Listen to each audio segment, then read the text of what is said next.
netizen asik Indonesia, berjumpa dengan saya yang juga lumayan asik di Indonesia. Saya punya kesempatan untuk membagikan apa yang dinamakan dengan etika. Etika ini bukan menyapa teman kamu yang bernama Tika, tetapi etika itu adalah sesuatu yang sudah muncul dengan sendirinya dalam kehidupan kita bermasyarakat. Misalnya kalau kita berkomunikasi dengan orang, kita perlu kesantunan. Nah, etika itu berbicara soal kesantunan. Kita tidak mungkin masuk ke dalam rumah orang tanpa permisi dulu. Kita tahu kesantunan itu diperlukan supaya kita bisa menghargai orang lain, kemerdekaan dan kebebasan orang lain. Makanya, dalam sosial media, di mana kita semua sekarang sudah bermain sosial media, perlu juga ada etika untuk menjaga keramahan, kedamaian yang ada di sosial media. Siapa yang setuju? Bilang setuju. Cakep. Oke, saya akan membagikan 5 etika paling tidak yang perlu kita miliki ketika kita bermain sosial media. Yang pertama, yang perlu kita ingat, pertama-tama sebelum kita membagikan sesuatu adalah kita harus memilih, melakukan sebuah penelitian, membaca ulang. Jangan sampai yang kita posting itu ada data pribadi kita. Apalagi kalau ada data pribadi orang lain. Nah, itu lebih tidak boleh lagi ya. Kita harus berhati-hati dalam membagikan data pribadi kita. Kita tidak ingin itu disalahgunakan. Apalagi kita membagikan data pribadi orang lain. Misalnya, foto KTP anak kita. Walaupun dia keluarga kita, tetapi foto KTP tersebut mengandung banyak hal-hal yang sifatnya pribadi. Apalagi kita kasih foto KTP orang lain. Itu juga tidak boleh. Lebih tidak boleh lagi, bukan? Jadi nomor 1 itu, kita harus berhati-hati terhadap apa yang kita posting, terutama apa yang terkandung di dalamnya. Jika itu ada data pribadi atau sesuatu yang seharusnya dirahasiakan, jangan diposting. Oke? Itu etika yang pertama. Etika yang kedua, maaf, jarinya kelebihan. Etika yang kedua saya mau beri judul keripik. Wih, ini bukan ngomongin makanan ya, ini ngomongin singkatan, yaitu pengguna sosial media harus memiliki sikap kritis dan juga harus mau berpikir sebelum sharing kontennya. Kita hidup di mana di era banyak sekali berkembang berita-berita hoax, disinformasi, misinformasi. Kita tidak ingin turut menjadi penyebar, bukan? Makanya kalau kita tidak ingin turut menjadi penyebar, kita harus kritis terhadap informasi yang kita terima. Harus melihat sumbernya, harus memperhatikan bahasanya. Apakah ini valid atau tidak? Kalau kita tidak yakin, mendingan stop di kita. Jadi kalau sudah tidak yakin, mendingan berhenti di kita. Saya mengerti betul bahwa kita punya kecenderungan untuk membagikan karena kita khawatir mungkin, karena kita concern, atau karena kita ingin menjadi orang yang pertama kali membagikan sebuah informasi. Nah, untuk itulah kita harus berhati-hati.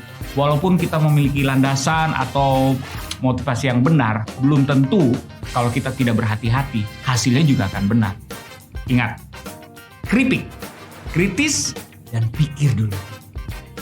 Etika yang ketiga adalah buat para pelaku sosial media yang suka sekali mengambil quotes atau sumber-sumber yang valid lainnya. Ini kalau tadi kan kita sebelumnya bicara soal sumber yang nggak valid, untuk kita ngecek dulu nih.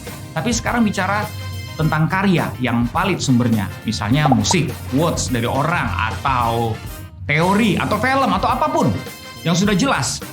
Nah, saya menyarankan kita harus mengapresiasi sumber tersebut, yaitu dengan cara kita mention, kita tulis sumbernya dari mana. Itu namanya kita menghargai ide atau karya orang lain, bukan? Kita pun ingin karya kita dihargai. Kalau kita ingin karya dan ide kita dihargai, kita pun juga harus belajar menghargai karya dan ide orang lain, bukan? Setuju? Etika yang keempat adalah ini sangat umum dan saya yakin semuanya setuju, yaitu kita harus memperhatikan gaya bahasa kita. Kalau kita bicara aja bisa suka salah, orang suka susah mengerti. Apalagi kalau kita tulis, bukan? Karena tidak ada intonasi di situ. Orang sudah sulit mengerti sebuah kalimat yang ditulis apa adanya. Kadang-kadang bisa salah juga mengertinya. Apalagi kalau kalimat tersebut disertai dengan ujaran kebencian. Dimulai dengan, heh kamu. Maksudnya yang kasar-kasar seperti itu. Tentu saja itu tidak membuat suasana berkomentar di kolom kita akan nyaman atau enak dibaca, bukan? Ada etikanya. Semua bahasa, walaupun kita berbeda pendapat, ada baiknya. disampaikan dengan kesantunan. Yang kelima, ini saya menyarankan dan saya percaya ini bisa menjadi sebuah etika yang baik kalau kita membuat akun sosial media dengan sebuah kejelasan. Saya tidak berbicara soal data pribadi yang harus dibagikan, tetapi penting sekali untuk menjelaskan keberadaan kita paling tidak dengan gambar. Kenapa demikian?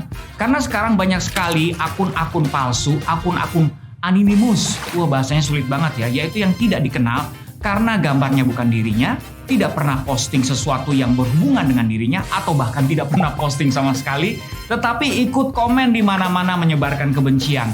Nah, itu harus kita waspadai. Kita tidak pengen menjadi akun yang seperti itu.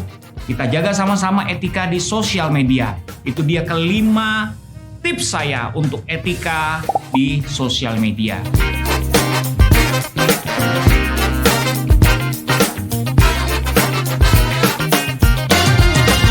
Mari kita sama-sama kembangkan etika ini supaya kita semua bisa nyaman dan menikmati sosial media.